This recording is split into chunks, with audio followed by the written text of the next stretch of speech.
আসসালামু আলাইকুম। আজকে আমরা আমাদের এইখান থেকে কিছু কাঁকড়া বিক্রি করে দেব। কেননা আমাদের কাঁকড়াগুলো অনেক ঘিলু হয়ে গেছে এবং এগুলো কেনা আমার অনেকদিন যাবত। সেজন্য আমার এখানে অনেক মাল বিক্রি উপযোগী হয়ে গেছে। আসলে বিক্রি উপযোগী হতে গেলে মালগুলোর ঘিলু হওয়া লাগে। যে মেয়ে কাঁকড়াগুলো আছে ওই কাঁকড়াও ঘিলু হওয়া লাগে। ঘিলু হইলে ওগুলো বিক্রি উপযোগী হয়ে যায়। আসলে কাঁকড়ার গ্রেড সম্পর্কে অনেকেই জানে না, অনেকের কোনো ধারণা নেই। এজন্য অনেকে অনেক প্রশ্ন করেন গ্রেড রিলেটেড। আসলে কাঁকড়ার গ্রেড হচ্ছে একটা কাঁকড়ার একটা মেয়ে কাঁকড়ার ৫টা গ্রেড থাকে। একটা পুরুষ কাঁকড়ারও ৫টা গ্রেড থাকে। এইখানে যে মেয়ে কাঁকড়াটার ৫টা গ্রেড থাকে ওখান থেকে মেয়ে কাঁকড়াগুলো সব ডিম হইলে বিদেশে যায়। যখন কিনা সব কাঁকড়া ডিম হয়ে যায় তখন এই কাঁকড়াগুলো বিদেশে যায়। আর যেগুলো ডিম হয় নাই তো ওইটাকে বলে খোসা, কেস অন। খোসা কিংবা কেস অন ২ টা একই জিনিস। তো আমরা যে খামারে কাঁকড়াগুলো পুষি সেগুলো হচ্ছে সবগুলো খোসা এবং কেস অন। এখানে আমাদের যে কাঁকড়াগুলো ডিম হয়ে গেছে, ঘিলু হয়ে গেছে ওই কাঁকড়াগুলো আমরা এখান থেকে বেছে নিয়ে আসতেছি। যেগুলো বিক্রি উপযোগী বেছে নিয়ে আসতেছি ওইগুলো এখানে বিক্রি করে দেবো। আর যেগুলো ডিম হয়নি ওইগুলো রেখে দেবো। আবার ডিম হইলে তাই বিক্রি করব। আর যে মদ্দা কাঁকড়াগুলো আমরা ছাড়ছিলাম, যে পুরুষ কাঁকড়াগুলো ছাড়ছিলাম ওইগুলো যেগুলো নরম কিনে আনছিলাম আমরা ওইগুলো শক্ত হইছে, সেগুলো এখানে উঠাইছি একসাথে একত্রে আনছি।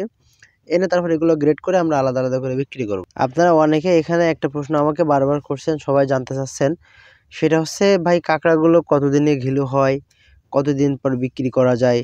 এখানে যে কাঁকড়াগুলো আপনারা খোসা কিনে আনতেছেন বাজার থেকে ওই কাঁকড়াগুলো আপনার যে মেয়ে কাঁকড়াগুলো খোসা ওটা আপনার সর্বোচ্চ ১৫ দিন ১০ থেকে ১৫ দিনের ভিতরে ডিম হয়ে যায়। ১০ থেকে ১৫ দিন পর ওটা বিক্রি উপযোগীর জন্য রেডি হয়ে যায়।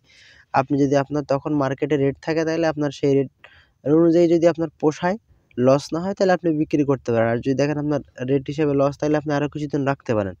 তবে সর্বোচ্চ ১০ থেকে ১৫ দিনের ভিতর কাঁকড়াটা ডিমই হয়ে যায়, ঘিলু চলে আসে ওইটা বিক্রি উপযোগীর জন্য রেডি হয়ে যায়।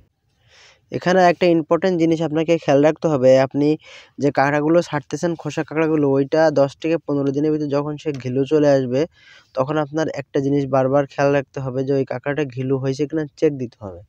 চেক দিয়ে দেখতে হবে, যদি ঘিলু চলে আসে তাহলে ওর দ্রুত বিক্রি করার ব্যবস্থা করতে হবে। তা না হলে কাঁকড়াটি মারা যেতে পারে।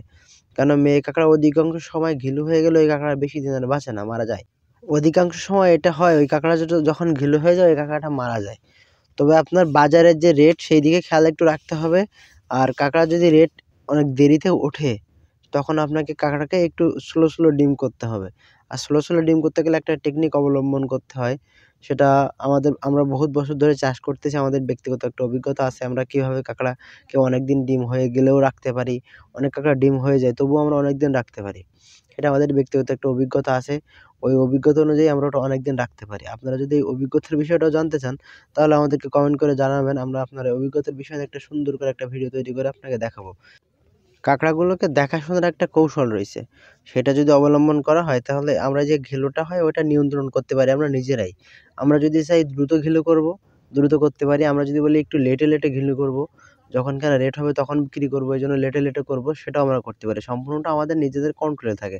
আমরা নিজেরা কন্ট্রোল করে এটা ঘিলু করতে পারি। ইনশাআল্লাহ কাঁকড়া বিষয়ে আরো তথ্য আপনাদেরকে দেব।